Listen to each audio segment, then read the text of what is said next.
Bonsoir à tous. Alors, deuxième vidéo sur le discernement des esprits. Donc on avance, page 409, dans le livre bleu.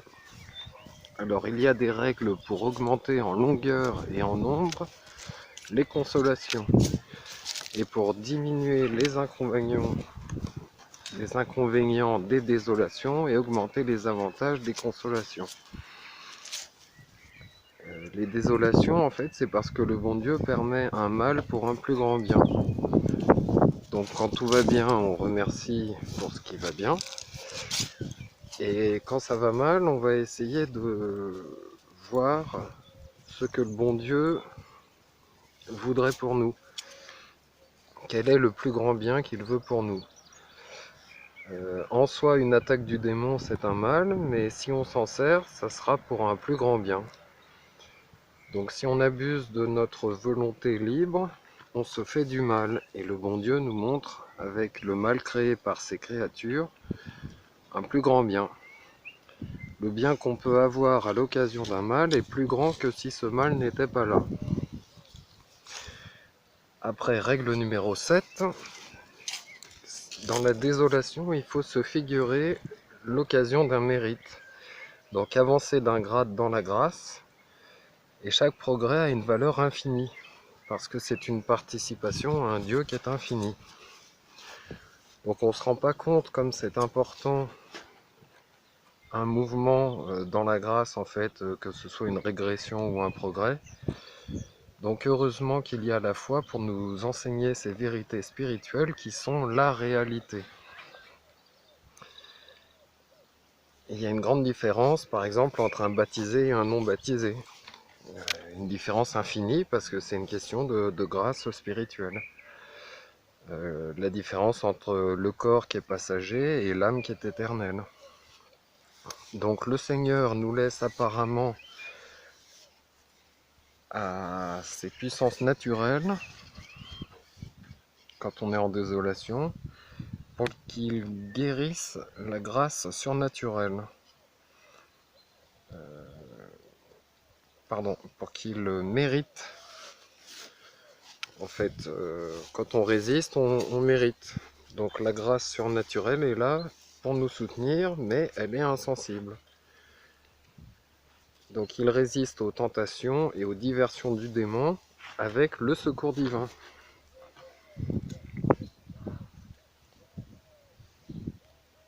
Et le secours divin, lui, reste toujours, qu'il soit sensible ou insensible. Jésus a dit à Sainte Catherine, « C'est moi qui ai résisté en vous » quand elle lui demandait où il était lors d'une forte tentation. La grâce était là, mais insensible. Donc le Seigneur soustrait cet amour sensible, ne laissant que la grâce suffisante pour le salut éternel. En consolation, on sent la présence, et en désolation, on ne la sent plus. Mais il est là. Quand tout va mal, on résiste et on mérite. Donc, conclusion, tout va bien. Celui qui travaille à résister augmente sa patience, qui est une qualité des plus appréciées par le bon Dieu. En fait, il veut toutes les qualités, il aime toutes les qualités, mais il préfère l'humilité que la chasteté. Il va donc permettre qu'on tombe sur la chasteté pour nous humilier.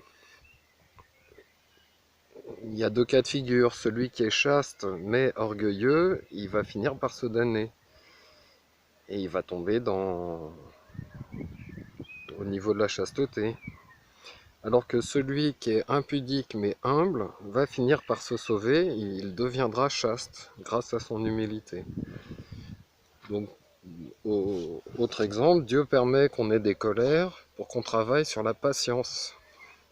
Car c'est humiliant de s'être mis en colère. Et Dieu préfère la patience à la douceur. Quand on arrive à être patient, Dieu nous permet à ce moment d'être doux. La patience est la vertu opposée aux attaques qu'on subit. Donc la personne en désolation va aussi développer son espérance à retrouver la consolation en utilisant la 6e règle, qui est de faire une contre-attaque en priant pour sortir de la désolation. Donc prier plus que d'habitude. Si le démon nous donne envie de moins prier, ben on va prier plus. 8e règle, la patience, en sachant que ça va passer.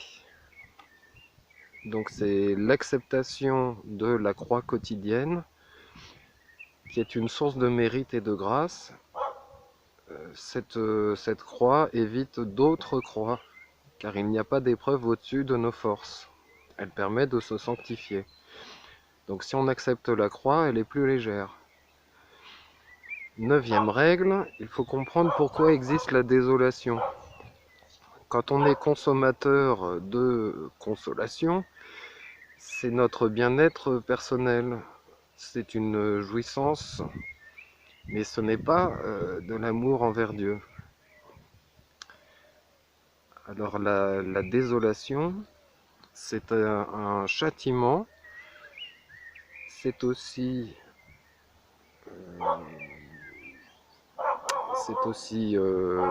une épreuve et c'est aussi une leçon.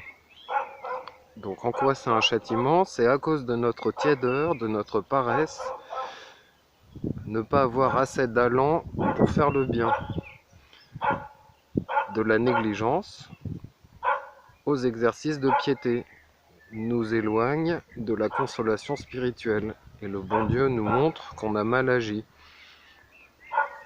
Donc si on fait des péchés véniels non consentis, ce sont des imperfections, mais ce qui est volontaire, même quand c'est véniel, c'est plus grave.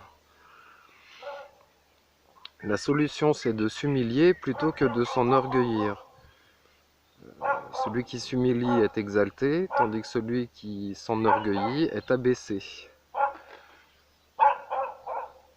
Pour être dans la réalité, il faut s'humilier et donc se voir infiniment petit devant Dieu qui est infiniment grand. L'humilité porte à la vérité et la vérité porte à l'amour. L'illusion, c'est de ne pas s'abaisser assez. Et on a une idée exagérée de nous-mêmes.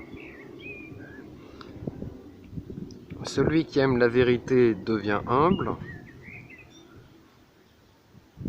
La vérité sur Dieu porte à l'amour de Dieu, nous fait aimer Dieu, puisque quand on sait qu'il est créateur, rédempteur, providence, glorificateur, on ne peut que l'aimer en fait.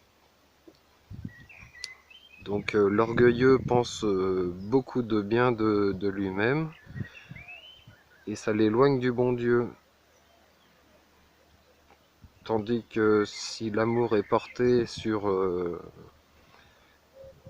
la bonté infinie du Seigneur, eh bien ça force à l'humilité. Donc l'humilité, c'est un passage nécessaire pour aimer Dieu, pour aimer la vérité qui est Dieu. Donc Dieu veut éprouver ce que nous pouvons. Il sait de quoi nous sommes capables et il veut nous faire comprendre à quel point nous pouvons avancer à son service et à sa gloire quand on est privé de ses faveurs spéciales, de ses consolations abondantes. Donc on va être plus humble et on va mieux apprécier la grâce quand on voit qu'on arrive à pas grand chose, voire à rien du tout, de nos propres forces, quand la grâce n'est plus là. Donc c'est aussi une leçon que Dieu veut nous donner, une connaissance certaine, une intelligence pratique, un sentiment intime, l'expérience qu'il ne dépend pas de nous de faire naître ou de conserver la consolation,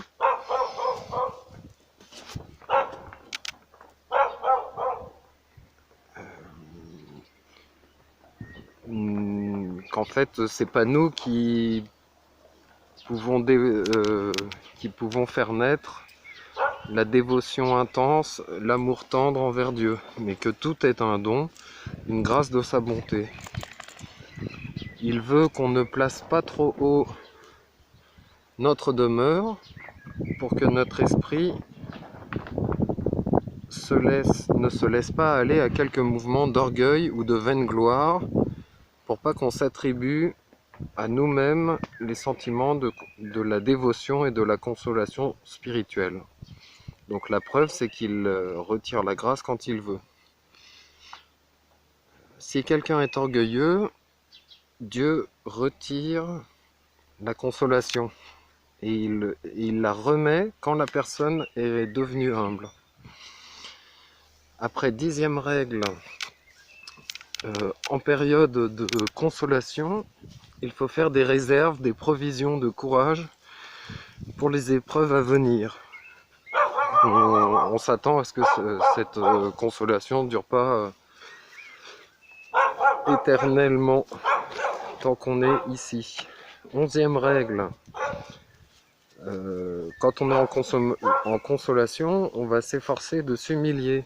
Et c'est le meilleur moyen de rester dans la consolation. Car on est conscient du peu qu'on n'est pas capable en temps de désolation. Et au contraire, en temps de désolation, on se souvient comme on est capable de beaucoup avec la grâce, qu'elle suffit à résister à tous les ennemis, pourvu qu'on s'appuie sur le secours de son Seigneur et Créateur. Voilà, c'est pour le moment, on s'arrête là sur le discernement des esprits. Bonne fin de journée, que Dieu vous garde. Union de prière.